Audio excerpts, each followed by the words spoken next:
Good morning, everyone. Welcome to Sports Shorts Daily, presented by LeBear's Casino. I'm Ronnie Rance, alongside Tommy Chrysan. Hope everybody had a wonderful Merry Christmas a couple of days ago. TK joining us today over at Tremonti's Meat and Seafood. Much quieter over at Tremonti's than it's been. A whirlwind the last few weeks as folks have been going through there, getting all their beer, wine, liquor selections, and just great food over at Tremonti's. I'm in an undisclosed location presented by the Louisiana Sports Hall of Fame. Go to lasportshall.com and the Louisiana Sports Hall of Fame, if you're kind of looking for something to do right now, the kids are out of school, especially the older kids. You got a few more days. The Hall of Fame itself is open today, tomorrow from 10 until 4:30 p.m. It's located in downtown Natchitoches. It's 2.5 hours from the Mississippi River Bridge in Baton Rouge. And the Natchitoches, this is the best time of the year to go because it's like a winter wonderland until January 1st. The downtown is all lit up with all the Christmas lights. Tomorrow, on Saturday, you have music on the stage in the afternoons, and you have live music downtown. You got vendors everywhere. You got rides for the kids, and you got fireworks. The last fireworks show of the year, I guess prior to New Year's Eve, is going to be 6 o'clock tomorrow night in Natchitoches. So go check it out if you're looking for something fun to do and educational as well. Go check out the Louisiana Sports Hall of Fame and historic downtown Natchitoches today, tomorrow, this weekend, whatever. Of course, we're presented by LeBear's. We'll be tomorrow for Sports Shorts Radio from 10 to noon. We'll be in the sports book. Team Sports Shorts will be there. Hunter McCann, myself, Tommy Chrysan. We'll have Derry Beckwith and Joel Davis via phone for some segments. But Tommy, first, let's talk about these sporting events this week during Christmas. Seems like every bowl game is going to overtime these days.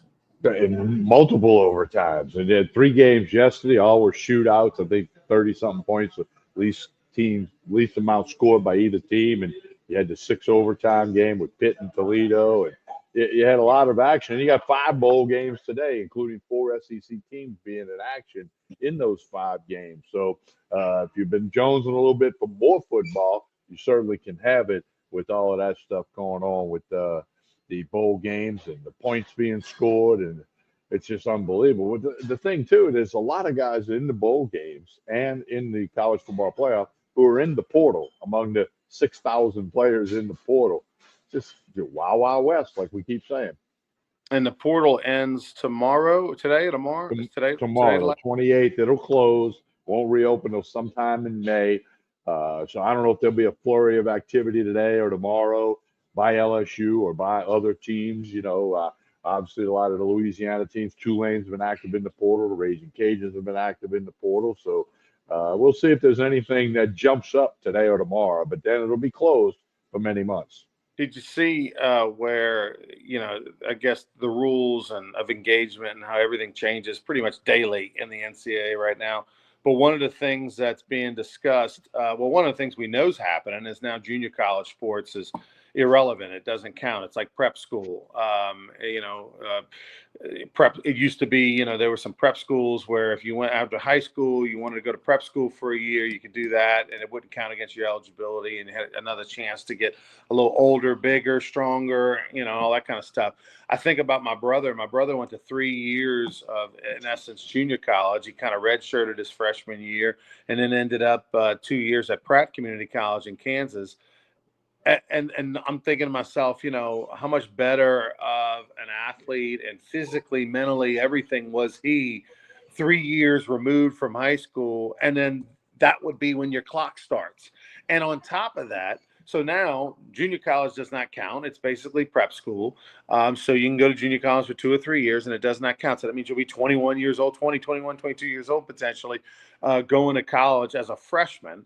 And on top of that, there's conversation, and I'm assuming that it'll pass because the NCAA doesn't care, and there's no it doesn't matter anymore. But now they're pushing for they're probably going to push for 5 years of eligibility instead of 4. So you have 5 years potentially of eligibility, which means you have 6 because you get a redshirt year. So you have 6 years to play 5, and you have 2 years to play 3 in junior college. So that means 9 years of college, which means you're going to have 28-year-old, 28-year-old seniors all over the place. Well, I mean, and can the big schools afford this? I mean, because you got to pay these guys NIL through all of this kind of stuff. But it's crazy. You're gonna, you've always had those 25-year-old guys that played football at Air Force or that went to baseball then football, like Von Rosenberg, the punter at LSU. You've always had that small number of guys who were, 24, 25, 26 years old, maybe even a year or two older at some smaller schools. Now that's going to be commonplace to have a guy 25, 26 years old on your roster, and it doesn't matter if you're Nichols or you're Southeastern or you're LSU and Ole Miss. I mean, it's just going to be what it is. And then I think in the bottom line, the guys ending up with the short stick here are the high school football players. Other than them, that handful of players that's clear cut ready for college, and we know there's a handful of them in every state, every city. Other than that, those guys who used to go to LSU, remember the old thing like he could help us in 3 years. We're going to sign this big guy because he can help us. That's not a factor anymore. So the high school guys are going to suffer in all sports for this, and so will the girls suffer in the girls' sports. I mean, I don't know, it's a different landscape than what we're all used to, and what a lot of fans are used to.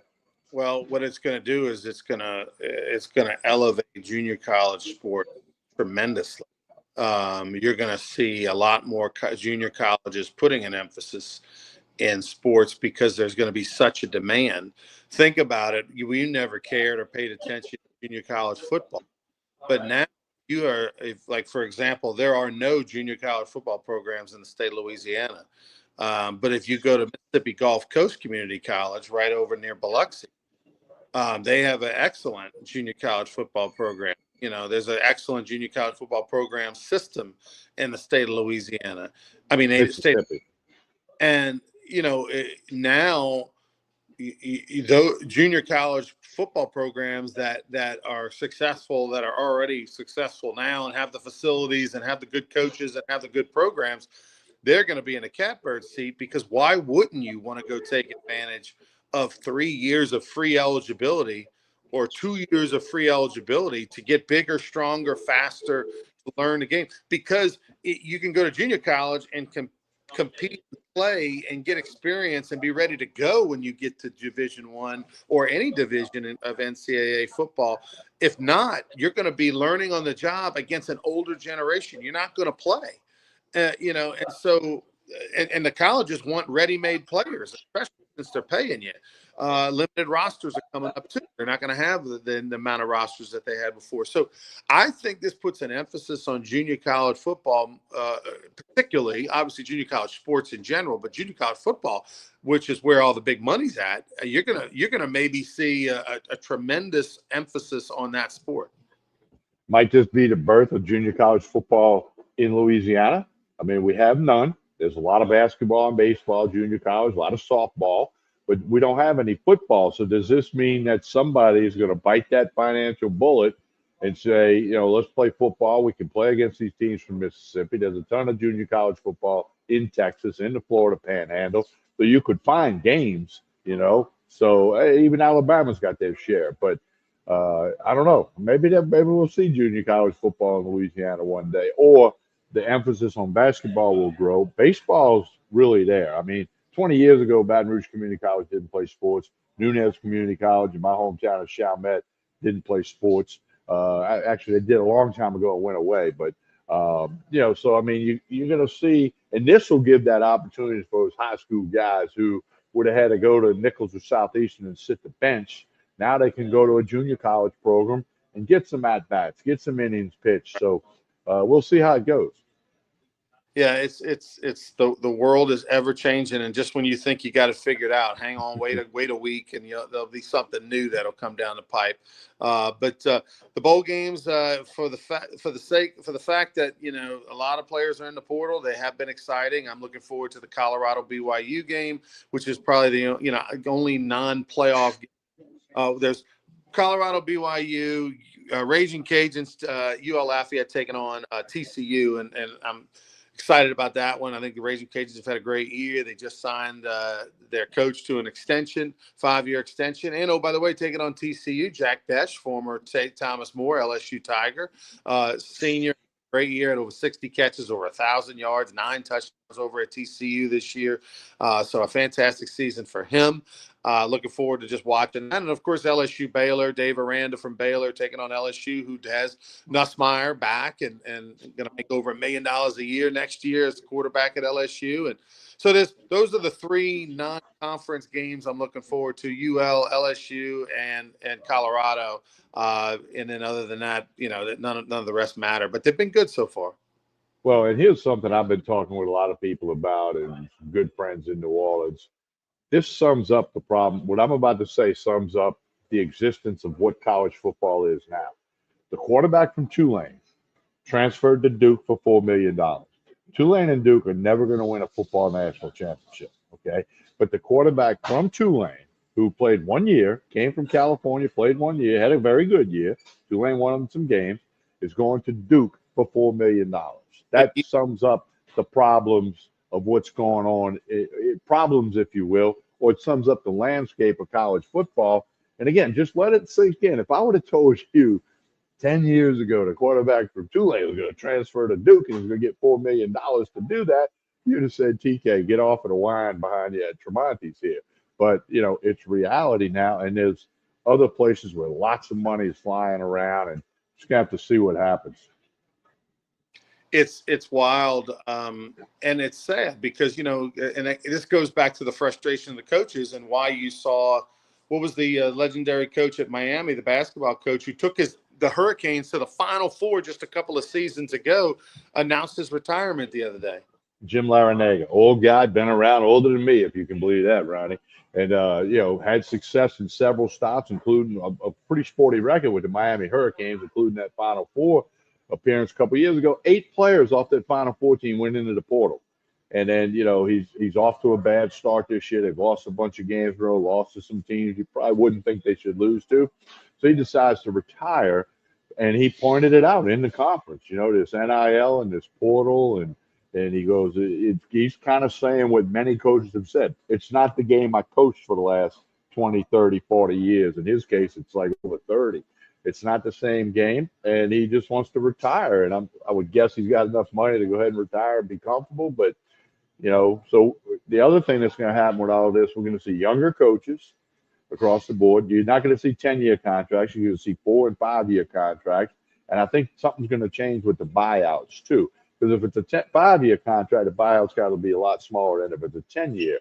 So I think you're going to see that shift. Not overnight, but you're going to see that shift as we go forward. Well, clearly teams are trying to copy the success that Colorado had. You saw Michael Vick got hired by Norfolk State. He's from that area in Virginia, and they hired him even without any experience. You also saw the wide receiver that's being linked to a job on the East Coast over there. Deshaun Jackson's being linked to a job too. Yeah, Deshaun Jackson's being linked to it, and these are HBCU jobs. I think it was Delaware State or yes, it was Delaware State. So these you see in these smaller colleges trying to get lightning in a bottle, copying the Deion Sanders model. The one problem with that, though, is that Deion Sanders is special. He's not just riding his name. I mean, Deion Sanders isn't just, hey, I'm going to throw on a Jackson State sweatshirt and be Deion Sanders, and all of a sudden we're going to get players and win games. I mean, the guy is a real all-in coach. I mean, he's 24/7 being Coach Prime and I mean, running this thing like a mega program. If you watched any of the documentaries, you see behind the scenes, like this guy's ate up with it, just like Nick Saban is or any other coach. And so any other big time coach. So, they're trying to copy that. Hey, we're going to go after, a coach that maybe can relate with the players more, or play more of a player's coach, somebody who's got some star power and all that kind of stuff. And I'm not saying that Michael Vick or Sean Jackson can't be successful. I just don't know how many Deion Sanders are out there. I think he's special.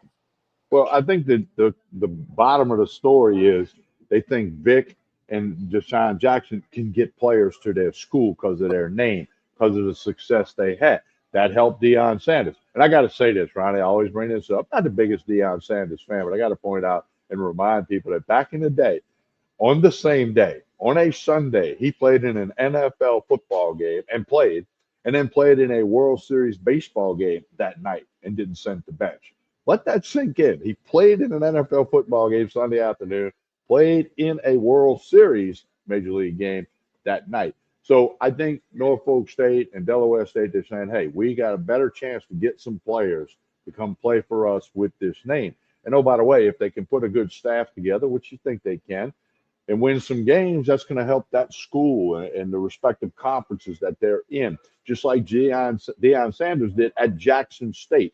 He got more attention for the SWAC than they had in 20 years put together before that, okay, especially when he got Travis Hunter to flip from Florida State. So, I mean, those are the kind of stories I think the HBCUs, and in this case, Norfolk and Delaware State, are chasing. So, we'll see how it plays out. As you like to say, let's let this play out and see what happens, because then you're going to see more of that kind of stuff going on. Yeah, they'll definitely try to copycat.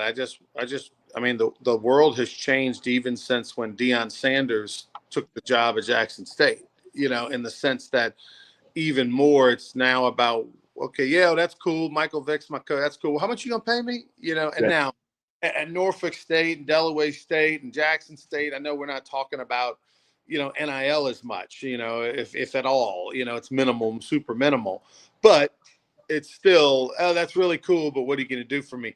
But it's going to be, I'm interested to see, and I agree with you. It is going, your coaches are going to get younger, more experienced, because the old guard, this is just so mind blowing and so mind boggling to try to retrain your brain and to try to think differently at this stage of your career, if you've been a coach for 20 years or 30 years or whatever, like, to try to do things completely different, because now you're forced to, with portal and age and NIL, it's going to take a new, younger way of thinking, someone who's not tainted, someone who doesn't know any better, someone that, is new to the game.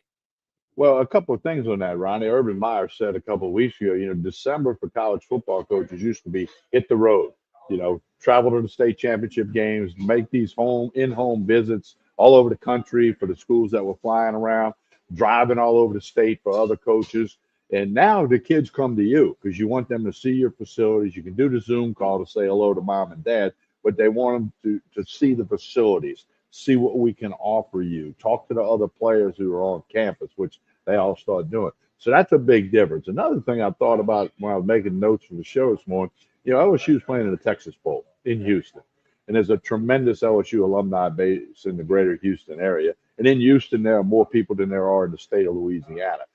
Back in the day, it was like, all right, they get to go play in Houston. That's going to be great for recruiting, all these high school kids, blah, blah, blah. Not the same anymore, okay, because of NIL and the portal. Yeah, it's going to have an impact, and it could be a couple of high school kids say, oh, it's great to see LSU play in the town, but it's not going to be like it once was when they'd play in Dallas, or they'd play in Houston, or they'd play in Atlanta, huge metropolitan areas with, thousands of football players. It's all changing, and we just get to talk about it on Sports Shorts Daily and Sports Shorts Radio. Well, we'll talk plenty more on Monday about LSU and Baylor, because that game will be on Tuesday during the day, and we'll talk about the playoffs as well. New Orleans Saints are in action in the Dome on Sunday, last home game of the year. And believe it or not, the Raiders, who only have 2 wins on the season, are favored against the Saints. That's how bad the Saints are right now, to get shut out on the road at the Packers. One of the worst games I've ever seen that organization play. But it's also, as much as people want to say, forget about the Saints, let's talk about them next year. This game has meaning for a few players. Well, it could be the last game in the Dome for many Saints players who are fan favorites, if you will, Demario Davis and Tyrann Mathieu, Cam Jordan, and others, because I really think there's got to be a complete overhaul of the Saints front office on down to the roster. And, so how many people will be in the Dome for the Raiders and the Saints? I don't know, and the over and under is 37.5, which is a little bit low for an NFL game. And we've seen some that are lower, but so is it what's going on with that for the Saints. And, it's the last game. We're right between Christmas and New Year's. I don't know if there's going to be that big of a crowd in the Dome, but it is the final home game. Their last game is a week after that on the road. So we'll see how that plays out for the New Orleans Saints. I like the under. I mean, Yeah. it's You it see was that game last night? oh yeah, 6-3. Yeah, 6-3 last night. 6-3 at half, and it ended 6-3. Yeah, 60. No points scored in the second half between the Bears and the Seahawks. And Seahawks won to keep their dream alive in the playoffs, which just NFC. I mean, we talk about before the season. How many wins do the Saints have to have? What has to happen to make the playoffs? I mean, there's probably going to be one or two 10-win teams that don't make the playoffs in the NFC. So that's all you need to know. I mean, 10 wins for sure. For sure. You're going to probably have one, if not two, teams with 10 wins not make the playoffs. And if you go 10-7, you pretty much think you're a lock to make the playoffs, but not so fast, my friend. The LSU basketball in action, a rare, not really a doubleheader, but the men and women both playing terrible teams. But at least if you want to go see a doubleheader, you kind of can. The women play at 1, the men play at 6 this Sunday. The last kind of junk games before they start really getting into the conference games on the other side of the calendar. What other big news in sports, TK, other than the fact that the Pelicans just continue? Well, They just continue to be epically the worst team in the NBA, and until people get healthy, I mean, this isn't going to change. It said something about Ingram could be back. Won't be back for a while. Williamson could be back. It doesn't matter. The Pelicans are basically playing in the NBA with a G League team. Just like the Saints are basically playing with a practice squad for all intents and purposes. So, yeah, Pelicans are home tonight. Big 9.5-point underdogs of Memphis, and probably not going to win that game. Got beat by the Knicks last night. They were down by a lot. Both benches emptied in the fourth quarter, and they trimmed it and only lost by like 17 points, but they were down over 30. So, not a lot of people going to Smoothie King Center in the Superdome tonight and Sunday for the Saints because it's just bad days, bad time for both of those organizations owned by Gail Benson. Are there going to be any changes? We'll see. All right, TK, tell us about Tremonti's before we get out of here. Well, they're open today and tomorrow, regular hours. They'll be here Monday because New Year's Eve is on Wednesday. If there's anything you need to get for the parties, the New Year's Eve bash, whatever, they can handle it all for you. The meat, the seafood, the wine, the bourbon, the vodka, you name it. They got it all at Tremonti's Meat and Seafood at a huge flurry for Christmas, and won't be quite as big for New Year's, but they got everything you need. Meat case is full of stuff, and the liquor and wine selection is present. So stop by Tremonti's on Jefferson Highway in Baton Rouge. Today or tomorrow, regular hours, closed Sunday, will be open Monday. Anything you need for New Year's Eve activities. All right, we'll be back on Monday morning for more Sports Shorts Daily. We'll talk about LSU and the Baylor game on Monday, and then we'll also talk about the final Saints game and look ahead at the playoffs, which start on the 31st. One playoff game, New Year's Eve, and the rest of the day. For Tommy Christ and I'm Ronnie Rance. Have a great weekend. Don't forget to tune in tomorrow morning, 10 to noon tomorrow morning. We'll be Sports Shorts Radio. So check us out. We'll be over at LeBears. Have a great night, everybody.